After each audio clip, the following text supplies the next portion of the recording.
తెలంగాణ ముఖ్యమంత్రి రేవంత్ రెడ్డిపై BJP MP Raghunandan Rao విరుచుకుపడ్డారు. గోడలకు సున్నం వేసుకునే 7వ తరగతి చదువుకున్న వారికి బడ్జెట్ అర్థం కాదని అన్నారు.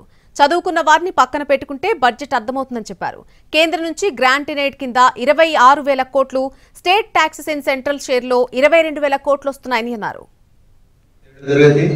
ఆయన చేసే పని గోడలకు వేసే సున్నం కాబట్టి అట్లాంటి వాళ్ళకి బడ్జెట్ అర్థం కాదు. కొంచెం చదువుకున్న వాళ్ళని పక్కన పెట్టుకొని చూస్తే బడ్జెట్ ఏమొచ్చింది అనేది కనబడుతుంది. ఇందాక గౌరవనీయులు కేంద్ర మంత్రి గారు చాలా స్పష్టంగా తెలంగాణ రాష్ట్రానికి ఏ పథకంలో ఎన్ని పైసలు వచ్చినాయి అనేది విడమర్చి చెప్పడం జరిగింది. ఇంకా బడ్జెటెడ్ గ్లాన్స్ అని బట్టి విక్రమార్క గారు తెలంగాణ రాష్ట్ర శాసనసభలో పెట్టిన బడ్జెట్లో కూడా కేంద్ర ప్రభుత్వం నుంచి గ్రాంట్ ఇన్ ఎయిడ్ కింద సుమారు 26,000 కోట్ల రూపాయలు, స్టేట్ టాక్సెస్ ఇన్ సెంట్రల్ షేర్లో దాదాపు 22,000 కోట్ల రూపాయలు వస్తున్నాయని, ఇది రఘునందన్ రావు సొంత కవిత్వం కాదు.